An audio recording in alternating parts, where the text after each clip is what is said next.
सवाल पूछना बंद कर देंगे आप लोग से। आप लोग तो यही चाहते हैं कि हम लोग सत्ता की आड़ में इसके बाद प्रशासन के दम पर अपने मन मुताबिक मनमौजी करें और कोई हमसे सवाल पूछने वाला पैदा ना हो। और अगर कोई मनीष कश्यप जी के ऊपर एफआईआर, प्रयास न्यूज के राकेश तिवारी के ऊपर एफआईआर, फिर टाइम्स ऑफ अयोध्या के एक वीडियो पर एफआईआर, सत्ता से सवाल पूछना जो है जुल्म है। क्या अब हम भारत में संविधान में आजाद नहीं है क्या? क्या हम गुलाम हो गए हैं क्या? तमिलनाडु प्रकरण पर हम लोगों के ऊपर यानी टाइम्स ऑफ अयोध्या के एक वीडियो पर बिहार पुलिस ने एफआईआर कर दिया है। तो बिहार पुलिस से मेरा एगो सवाल है कि जिन डिजिटल मीडिया के पत्रकारों पर आप लोगों ने एफआईआर किया है और जिनसे हमें पता चला है, हमें तो भाई डायरेक्टली पता नहीं चला, हमें तो किसी अखबार, किसी न्यूज के माध्यम से पता चला है कि तमिलनाडु में जो है इस तरीके से बिहार के लोगों को भगाया जा रहा है। तो इन लोगों पर आप लोग एफआईआर कब कीजिएगा जिन लोगों ने हमसे पहले खबर दिखाने का प्रयास किया था? हम छोटी मछलियों को क्यों टारगेट किया जा रहा है बिहार में? छपरा कांड हो गया, इसके बाद जो है ये तमिलनाडु प्रकरण हो गया। बिहार में लग रहा है कि अब डिजिटल मीडिया के पत्रकारों को दबाने का जो है काम जो है बिहार पुलिस ने ठान लिया है कि अब सिर्फ और सिर्फ सत्ता का धनक जमा कर अब पत्रकारों की आवाज को बंद किया जाए। और ये हमारी आजादी का, ये हमारे संवैधानिक अधिकारों का हनन है। क्या अब सत्ता से सवाल पूछना जो है जुल्म है? क्या अब हम भारत में संविधान में आजाद नहीं है क्या? क्या हम गुलाम हो गए हैं क्या? क्या सवाल पूछने पर अब हम लोगों के ऊपर एफआईआर कर दिया जाएगा क्या? मनीष कश्यप जी के ऊपर एफआईआर, प्रयास न्यूज के राकेश तिवारी के ऊपर एफआईआर, फिर टाइम्स ऑफ अयोध्या के एक वीडियो पर एफआईआर। जरा बताइए कि हम लोग क्या सवाल पूछना बंद कर देंगे आप लोग से? आप लोग तो यही चाहते हैं कि हम लोग सत्ता की आड़ में इसके बाद प्रशासन के दम पर अपने मन मुताबिक मनमौजी करें और कोई हमसे सवाल पूछने वाला पैदा ना हो। और अगर कोई हमसे सवाल पूछने वाला पैदा ना हो और अगर कोई सवाल पूछेगा तो हम लोग उसको दबा देंगे। और यही कारण है कि तमिलनाडु प्रकरण पर आप लोगों ने सत्ता का धनक जमा कर तमाम डिजिटल मीडिया के पत्रकारों पर एफआईआर करने का प्रयास किया है। अगर आपके अंदर है दम तो इन अखबारों के ऊपर एफआईआर कीजिएगा ना, हिंदुस्तान के ऊपर एफआईआर कीजिए ना, जो 2 तारीख को 2 मार्च को बिहार ऑडिशन में फ्रंट पेज पर छापते हैं कि बिहार के मजदूरों को काटा और मारा जा रहा है। इन लोग के ऊपर एफआईआर कब कीजिएगा? उन नेताओं के ऊपर एफआईआर कीजिए जो लोग हम लोगों से पहले ट्वीट करके हम लोगों को बताने का प्रयास किए और जब हम तक खबर पहुंची तभी हम लोगों ने सवाल पूछने का प्रयास किया। क्या आजाद देश में सवाल पूछना गुनाह है क्या? तो संविधान में और इसके बाद कानून की किताबों को एक बोरे में भर दीजिए अगर सवाल पूछना गुनाह है क्या। तो हम लोग सवाल पूछ रहे हैं, हम लोगों को जानकारी मिली न्यूज़पेपर के माध्यम से।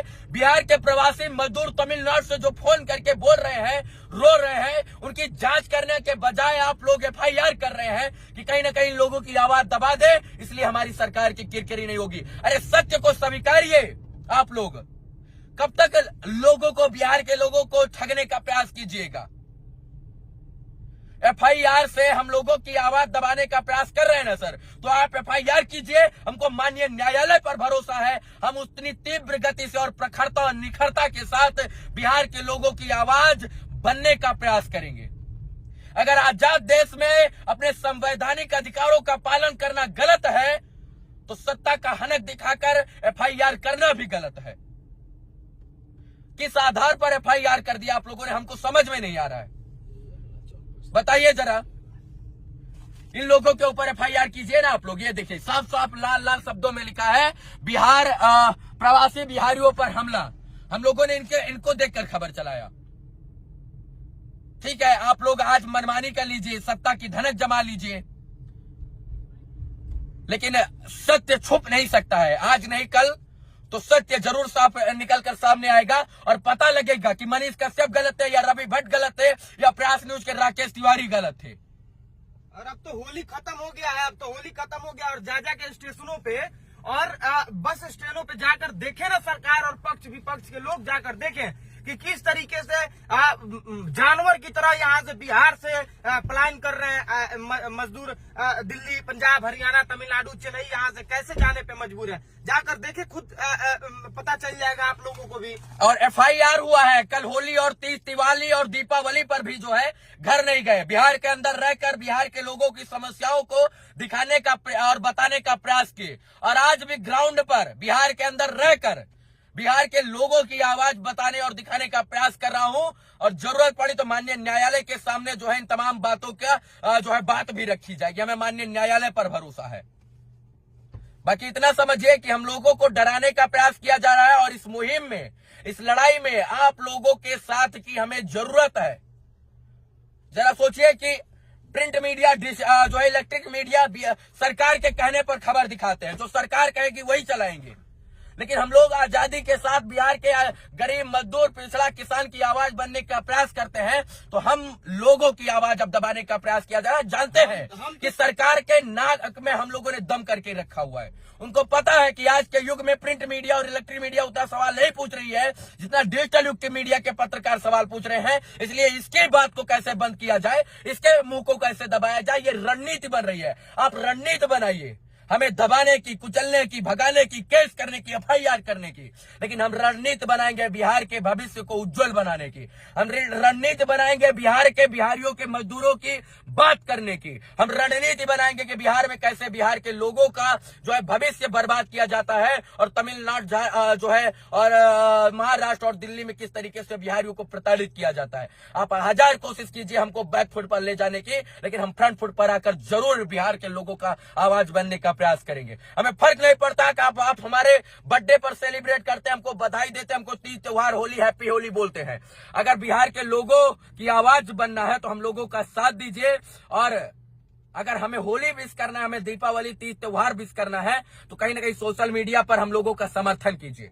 कहे कि आज अगर हमारी आवाज को दबा दिया गया तो जो लोग सत्ता के से सवाल पूछ रहे, सिस्टम से सवाल पूछ रहे, सिस्टम की काली करतूतों को दिखाने का प्रयास कर रहे हैं, वो लोग कहीं ना कहीं बैठ जाएंगे, और उठने से पहले उनको बैठा दिया जाएगा। इसीलिए सोची समझी रणनीति के तहत हम लोगों के ऊपर FIR किया जा रहा है कि इन लोगों की आवाज को दबाया जाए, तो इन लोगों को देखकर चलने वाले तमाम जो छोटे छोटे, बड़े बड़े डिजिटल युग के पत्रकार हैं, वो लोग आपस जो है कहीं ना कहीं डर जाएंगे। दम है तो बड़ी मछलियों को पकड़िए ना, जो बिहार में ट्वीट के माध्यम से तमिलनाडु प्रकरण की जानकारी दे रहे थे। बड़े अखबारों ने मुहिम चलाई, उन लोगों को पकड़िए ना। अरे हम तो सर छोटी मछलियां, हमको पकड़ रहे हैं आप लोग, हमारे ऊपर FIR कर रहे हैं। ठीक है, हम मान लिए FIR हुआ है, ठीक है, हम लोग न्यायालय की गिरफ्तार करे पुलिस प्रशासन, बिहार पुलिस, जितने पत्रकारों पे FIR हुआ है उन सभी लोगों को गिरफ्तार करे, ताकि बिहार के लोगों को, बिहार के युवाओं को पता चले कि सरकार से सवाल पूछना कितना महंगा पड़ता है, और सवाल सरकार से, और आजाद देश में सरकार से सवाल पूछने पे क्या होता है। अच्छा चीज बताइए आप लोग, हम आजाद हैं क्या? अगर आजाद है तो हमें सवाल पूछने का अधिकार है ना, तो किस आधार पर आप लोगों ने FIR कर दिया? और अगर हम गुलाम हैं तो ठीक है, FIR जायज है। अभिव्यक्ति की आजादी है ना, बोलने की आजादी है ना, सवाल पूछने की आजादी है ना, उसका हनन आप लोग क्यों कर रहे हैं सर? आप लोग क्या चाहते हैं कि हम लोग सवाल पूछना बंद कर दें और आप मलाई चापे और कुछ भी करते रहे बिहार के अंदर? कुछ भी सोचिएगा जरूर। बिहार के लोगों को मूर्ख बनाने का हम जो है प्रयास किया गया है। हम लोग गरीब, दबे कुचले मजदूरों, असहाय पीड़ितों की गांव-गांव में जाकर आवाज उठाते हैं, इसलिए सरकारों तक बात पहुंचती है, सरकार की किरकिरी होती है, इसलिए सरकार नहीं चाहती है कि हम लोग आवाज उठाए, इसलिए FIR करके हम लोगों को डराया जा रहा है। आप डरा लीजिए, लेकिन हम डरेंगे नहीं। हमको माननीय न्यायालय, माननीय कोर्ट पर भरोसा है, और हम सुप्रीम कोर्ट तक इस बात को लेकर जाएंगे। बाकी धन्यवाद इस वीडियो को देखने के लिए। आप लोग के से समर्थन की अपेक्षा करता हूं, चाहे मनीष कश्यप भैया हो, चाहे राकेश भाई हो, या जितने भी लोगों के ऊपर या हमारे ऊपर FIR हुआ है, ये तमाम लोग आपके लिए लड़ने का प्रयास करते हैं, और ये लोग आपसे अपेक्षा करते हैं यार कि आप लोग इनके साथ दुख की घड़ी में खड़े हों। हम लोग अपेक्षा करते हैं कि हम लोगों के ऊपर अगर कोई मुसीबत आए तो हम लोग आपके ऊपर हरदम खड़े रहते, तो आप लोग भी हमारे साथ खड़े रहने का प्रयास कीजिए। बाकी इस वीडियो को शेयर करके सत्ता तक पहुंचाने का प्रयास कीजिए। धन्यवाद, जय हिंद।